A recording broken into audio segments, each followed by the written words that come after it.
Nah, fenomena sebelumnya itu seringkali terjadi dalam dunia kerja, di mana seorang karyawan baru yang baru masuk kerja terlihat sangat antusias, bersemangat, dan loyal terhadap perusahaan ataupun organisasinya. Namun, seiring berjalannya waktu, semangat dan antusias itu berkurang dan memudar, dikarenakan karyawan ini merasa dia tidak memiliki ruang atau tempat untuk berkembang, karena selama dia bekerja, suaranya tidak pernah didengar, kontribusinya tidak pernah dianggap, sehingga dia merasa tidak memiliki ikatan terhadap perusahaannya ini dan memilih peluang kerja di tempat lain. Nah, fenomena ini bisa kita bahas melalui konsep komitmen afektif dalam teori komitmen organisasi. Bahas tentang sikap kerja, yaitu organizational commitment atau dalam bahasa Indonesia disebut dengan komitmen organisasi. Sederhananya, komitmen organisasi ini adalah sikap kerja yang menunjukkan seberapa besar seseorang merasa terikat, nyaman, dan ingin terus berkontribusi di tempat kerjanya. Karyawan yang memiliki komitmen tinggi biasanya lebih semangat, bertanggung jawab, dan tidak mudah meninggalkan pekerjaannya karena ia merasa punya hubungan yang kuat dengan organisasinya. Komitmen ini dibagi menjadi 3 jenis. Yang pertama, affective commitment. Komitmen ini muncul karena rasa nyaman atau bangga. Contoh, Mbak Intan betah kerja karena suasana hangat dan rekan-rekannya suportif. Yang kedua, continuous commitment. Komitmen ini ada karena pertimbangan untung rugi. Misal, Pak Andi tetap bekerja karena kalau resign dia harus mulai dari nol dan kehilangan berbagai tunjangannya. Ya, ibaratnya kalau keluar berarti ia mengambil resiko yang besar kan? Nah, yang ketiga, normative commitment. Komitmen ini hadir karena rasa tanggung jawab moral. Misal, Rina tetap bekerja di organisasi sosial karena merasa kewajiban untuk membantu masyarakat.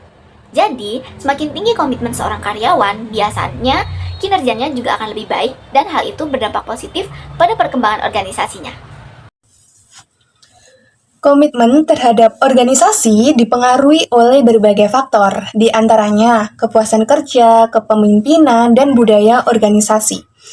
Yang pertama, kepuasan kerja dapat meningkatkan komitmen karyawan terhadap organisasi. Ketika seseorang merasa bahwa pekerjaannya sesuai dengan harapan, beban kerjanya seimbang, dan ia mendapatkan penghargaan yang layak, maka ia akan lebih mungkin bertahan dan memberikan kontribusi secara maksimal. Misalnya, karyawan yang merasa nyaman dengan ritme kerja dan memiliki hubungan baik dengan rekan kerja cenderung menunjukkan loyalitas yang tinggi. Kedua, kepemimpinan yang baik juga dapat membentuk komitmen yang kuat. Pemimpin yang memberikan arahan yang jelas, mendukung perkembangan karyawan, serta menciptakan komunikasi dua arah dapat menumbuhkan rasa percaya dan keterikatan.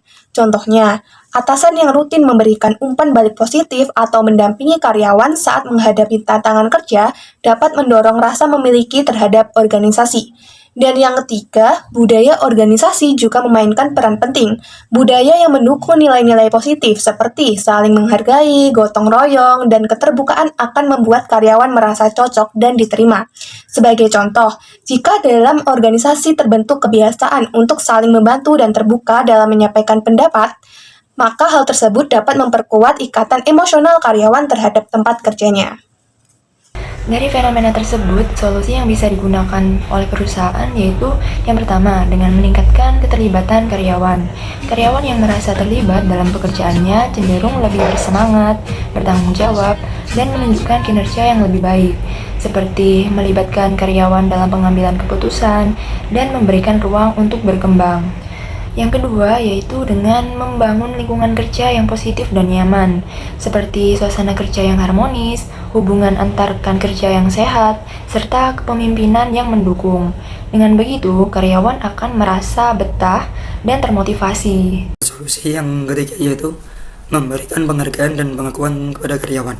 Nah, pujian seperti ucapan terima kasih atau pengakuan di depan rekan kerja bisa membuat karyawan ini merasa dihargai, dapat meningkatkan emosional karyawan terhadap organisasi. Nah, misal ketika karyawan merasa dihargai dan diakui. Mereka itu cenderung merasa lebih terikat secara emosional dengan organisasi dan motivasi untuk memberikan kontribusi terbaiknya.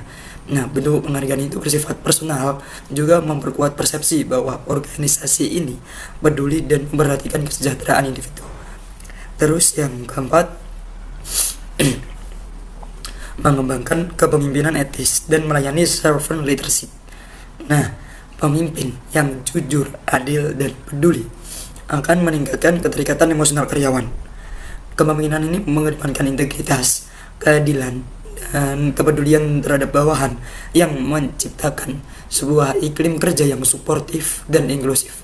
Nah, servant leadership ini memperkuat normatif komitmen, yaitu sebuah komitmen yang didasarkan pada nilai moral dan rasa tanggung jawab. Terus yang terakhir, membangun program pelatihan berbasis nilai atau value based HR development. Pelatihan itu bukan hanya sekedar soal keterampilan teknis, tapi juga makna kerja, empati, dan tujuan bersama. Nah, menumbuhkan rasa memiliki serta membantu karyawan memahami pentingnya peran itu sangat penting bagi mereka di dalam organisasi. Karyawan yang memahami visi dan nilai organisasi akan merasa bahwa pekerjaan mereka ini bermakna dan sejalan dengan nilai pribadi. Jadi ini tidak hanya meningkatkan motivasi intrinsik, tapi juga memperkuat rasa memiliki dan loyalitas terhadap organisasi.